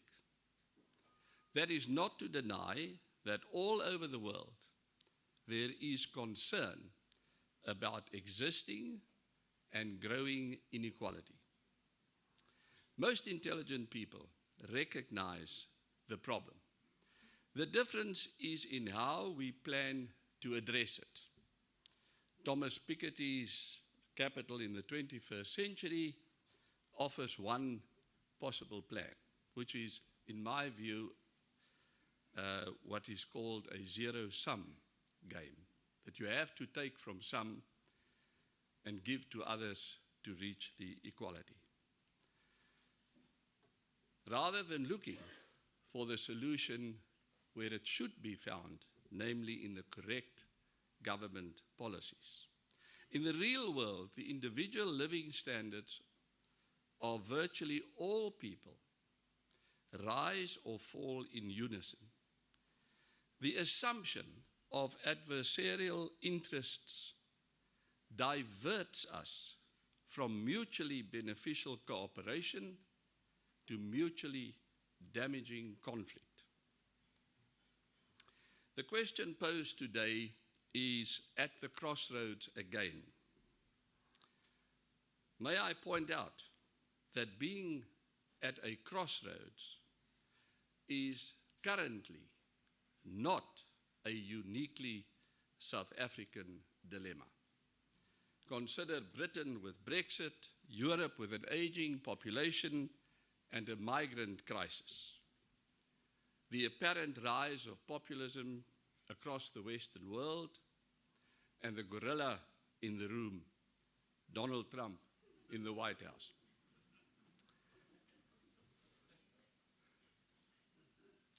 This point simply serves to emphasize that as South Africans, we always have to evaluate our situation against the backdrop of what is happening in the world at large. A helpful source to understand the current world situation is the Global Risk Report of the World Economic Forum, which highlights 5 key challenges that the world now faces. Firstly, rising income and wealth disparity. This points to the need for reviving economic growth, but we may have passed the stage where this alone will remedy fractures in society. Therefore, reforming market capitalism must also be placed on the agenda. Secondly, the societal trends of increasing polarization and intensifying national sentiment pose the second challenge, namely facing up to the importance of identity and community. Rapid changes of attitudes have led many people to feel left behind in their own countries. Thirdly, although anti-establishment politics tend to blame globalization for deteriorating domestic job prospects, the evidence suggests that managing technological change is a far more important challenge for labor markets. Fourthly, to protect and strengthen our systems of global cooperation is a challenge. Examples are the increasing number of states seeking to withdraw from various international cooperation mechanisms, thereby creating a shift from an outward-looking to a more inward-looking stance. South Africa, regrettably, appears to be joining this list. Finally, as a fifth challenge, over the recent past, a cluster of environment-related risks, such as extreme weather events and failure of climate change mitigation and adaptation, as well as water crises, have become a feature of the global risk landscape. Now, regarding the generally negative climate of opinion and comment in South Africa, we should remind ourselves that there is also much to celebrate. The most obvious is our peaceful transition, followed by decades of relative peace and stability, with impressive economic growth during the first decade and continued, albeit modest, growth subsequently. What is less obvious are the impressive gains made in living standards for most previously disadvantaged South Africans. What has been achieved is well documented in various sources, such as the Presidency's 20-year review and extensive data published by Stats South Africa. Official sources tend to focus on what government has achieved in such areas as literacy, healthcare, social grants and services, housing and infrastructure. What has been achieved in the economy through free market processes is less well known and, in a sense, more impressive and significant. Government sources mention the fact that over 4 million, mainly black households, received RDP houses. But few people realize that today more than half of the buyers of freehold title houses are black South Africans. Most new companies are registered by black people. The biggest investor on the stock exchange, the JSE, namely the PIC, is owned by mostly black civil servants. Black people account for most new vehicle sales, most cell phone sales, most new medical scheme members, most new insurance contracts, and so forth. Despite HIV/AIDS, we have one of the world's highest rates of increase in life expectancy. And even with lamentable, serious problems in our education system, nearly all our youth are achieving literacy. It is true that we have one of the world's highest enduring unemployment rates. Yet the black middle class has grown from less than 1 million in 1994 to 6 million. Well, it's a different statistic because one has the difficulty with definitions. Now, if it is 6 million, that means the black middle class today is more than the entire white or colored population. This has implications few seem to have considered politically, economically, and socially. This phenomenon manifests itself visibly, to me as a retailer, in shopping centers and business environments. And what is important, the majority black middle class people have achieved this status by themselves in the private sector. These figures go on and on. Yet there is a surreal silence, even denial about them. What inspires the prevailing unfortunate rhetoric appears to have more to do with problems within the ANC alliance. A common response to these internal tensions is to call for radical transformation, including erosion of constitutional protections against discrimination and of property rights. What is clear is that some of these policies being proposed will cause lasting harm to our economy and retard progress in all respects. There are factually incorrect claims to the effect that nothing has changed, that whites still own everything, that there's a slow pace of change, and that there is increasing inequality. These are dangerous claims. Our government must ensure that its policies are formulated on the basis of facts, not emotive hype. We must build on and learn from our successes, rather than reverse successful pro-market policies. Let me refer to but one example.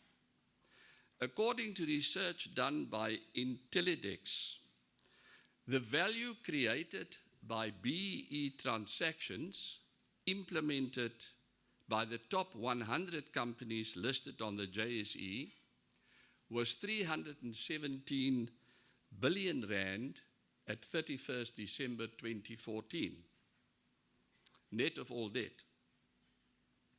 This excludes other non-top 100 listed companies, it also excludes unlisted companies, large commercial farmers, etc.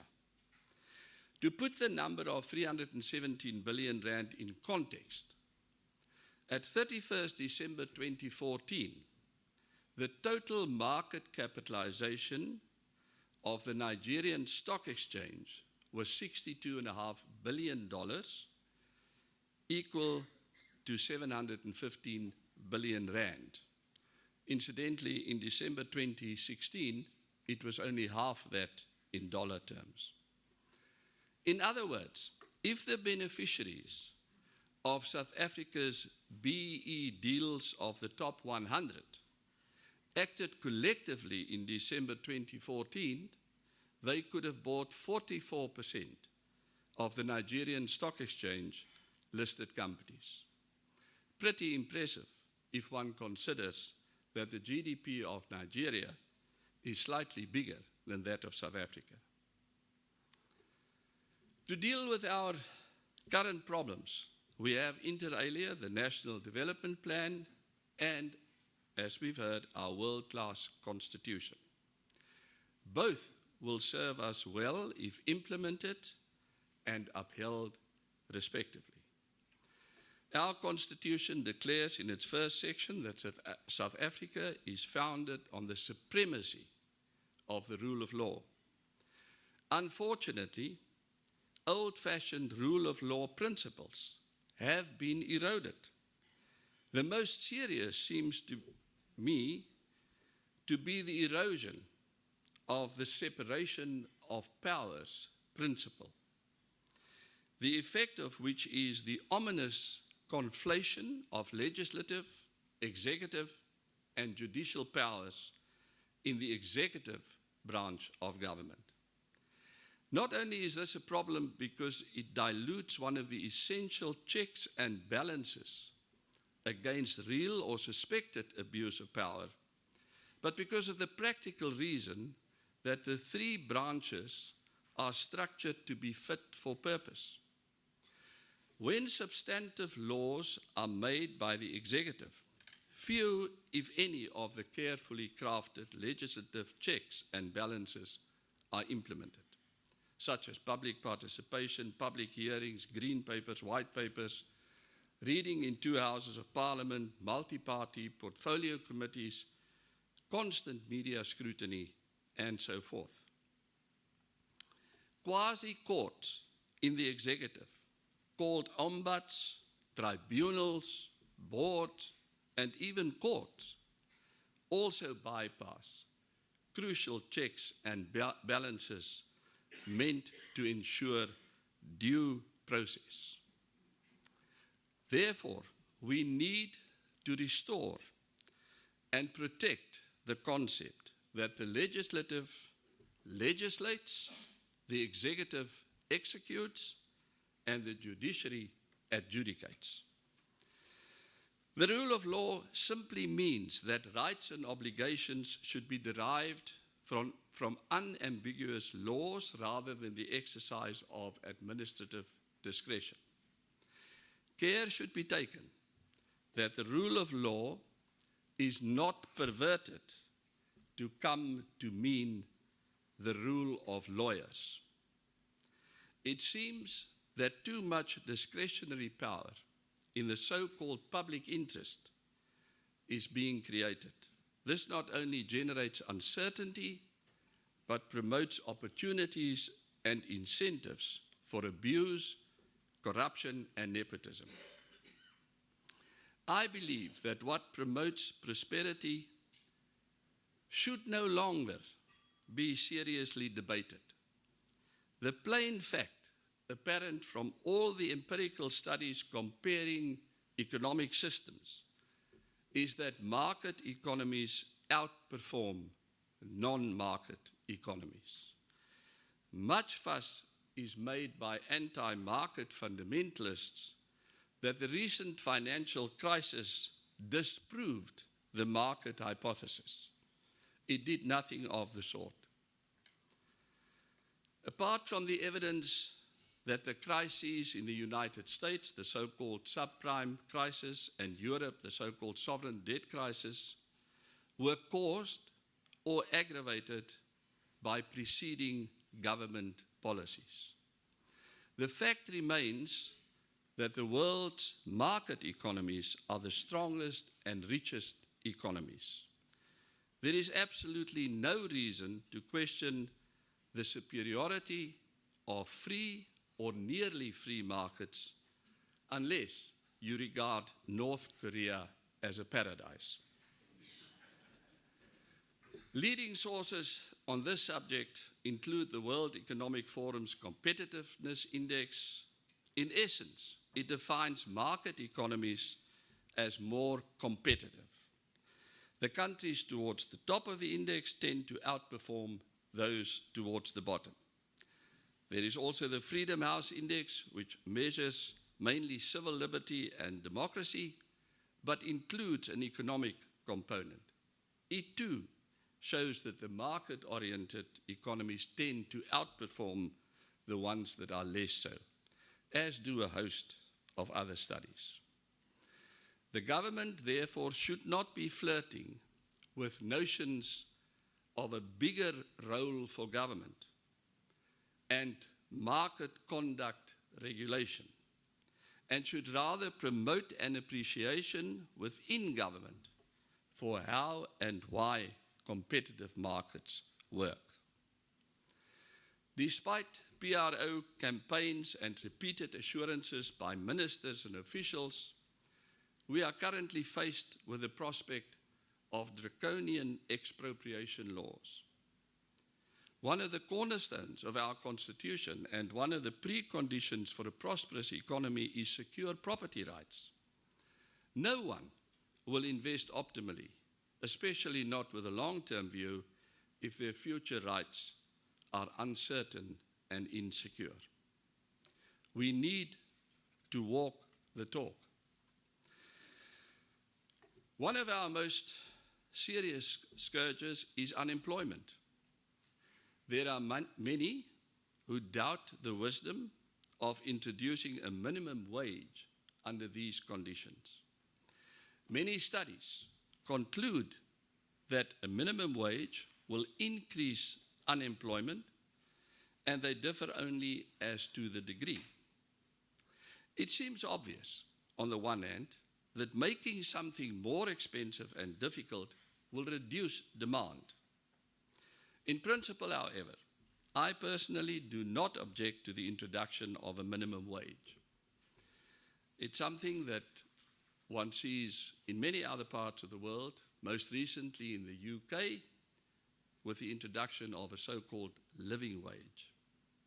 However, if there is to be a minimum wage as contemplated, the damage that it might do can be offset by high rates of economic growth. That, in turn, can be achieved only by such market-friendly policies as radical red tape reduction, the benefits of competitive outsourcing, and policy certainty. That we have a governance problem in some parts of government is no secret. Poor governance promotes and rewards inefficiency and corruption. The impression is that government does not accept that the so-called king governance principles should apply not only to state-owned enterprises, but to all of government. Turning to the issue of inequality, the hysteria that followed the release of the Oxfam report on inequality at Davos is part of an ongoing vilification of commercially successful people. What always hits me is that for some strange reason, people who become very wealthy through sport, entertainment, or writing bestsellers are exempt from criticism. Criticism is only directed at people who make money by employing thousands of people and supplying society, also the poor, with goods and services competitively. Nowhere have I seen an allegation that what any of the so-called billionaires did to become wealthy was unfair or unjust to anyone. It can validly be argued that all they did was to make offers that people were free to accept or reject. The problem with the mounting inequality narrative in South Africa is that factually incorrect and extreme claims can lead to reckless policies to promote a supposedly more equitable and just distribution of wealth. There is a perverse obsession about the rich with little or no regard for what would happen to the poor if the rich are pulled down. Money is never idle. It is always invested. The question government must ask is what better person is there to be managing and investing money than the person with a proven track record to earn it justly. Even if the wealth distribution suggested by Oxfam and others were true, no case will have been made for the ideologically radical policies promoted. But the alleged facts are not proven. To reach their sensational conclusion, they have to make many dubious assumptions. The mere fact that the few who supposedly own too much keep changing should get them to ponder the fluid and fickle nature of wealth, proving that there is no such group as the rich. I am not suggesting, ladies and gentlemen, that policies to alleviate poverty are not needed. They certainly are. But they should, at the very least, be evidence-based and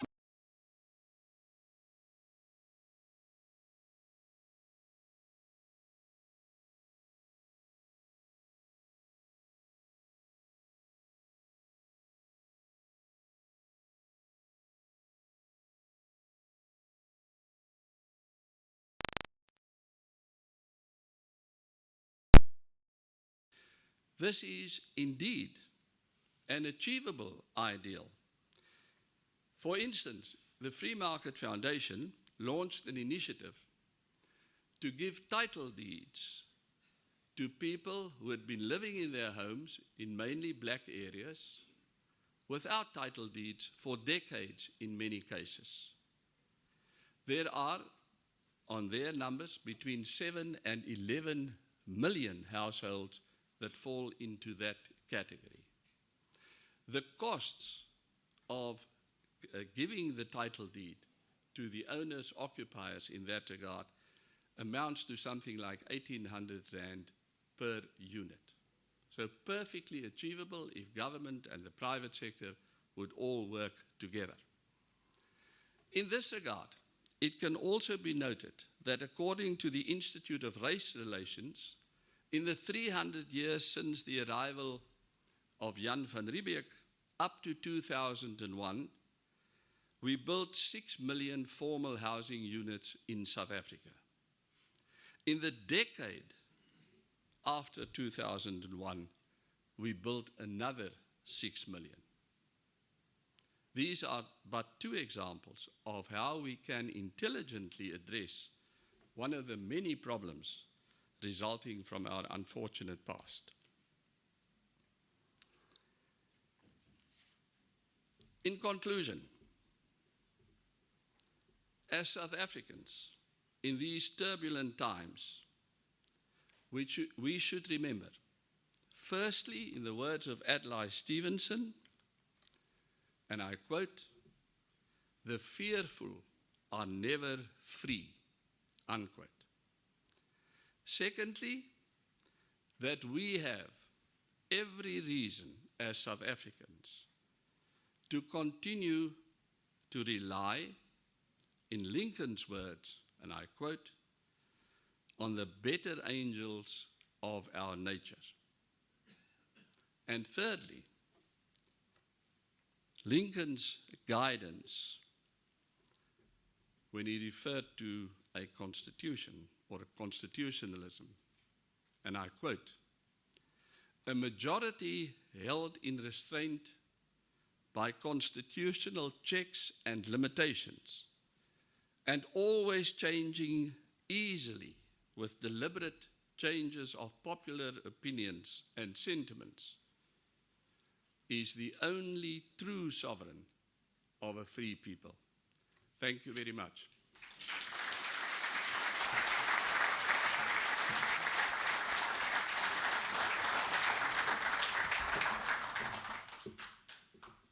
Ladies and gentlemen, at some point last night, Dr. Visser said he, at some point, that's about 2 weeks ago, struggled slightly with his speech and what he wanted to say. And I said, well, I would have helped. And he said, I should have thought about that, but I can confess I wouldn't have been able to contribute anything more meaningful than what you did. Dr. Visser, thank you very much. Straightforward, insightful. Thank you so much. We neglected this morning just to note the apology of our chairman, Dave Stewart. He woke up this morning in Bogota, about 6,000 meters above sea level. I don't envy him that, but he's there for a Global Leaders Forum representing former President Klerk. So in his absence, I wanted just to note that he's not here because he didn't want to be. Secondly, Mr. de Klerk and Elita are leaving for overseas tonight, so he will be leaving us before lunch, and unfortunately he won't be able to join us in the panel discussion, but I think his speech was this morning straightforward and very clear, and we wish you well, travel safely and come back safely. Ladies and gentlemen, we have outside now until 2 o'clock a new word for me, a finger fork lunch. I don't know whether you're going to eat with your fingers or with a fork, but it's there. Please be careful. And then after lunch, we have now the ingredients of this wonderful dish in the pot. 4 speakers. Chef Ferre Lafferty will after lunch help us cook up a wonderful entertainment dish. And we hope that you will be able to be back straight, sharply at 2 o'clock. Enjoy lunch. Thank you.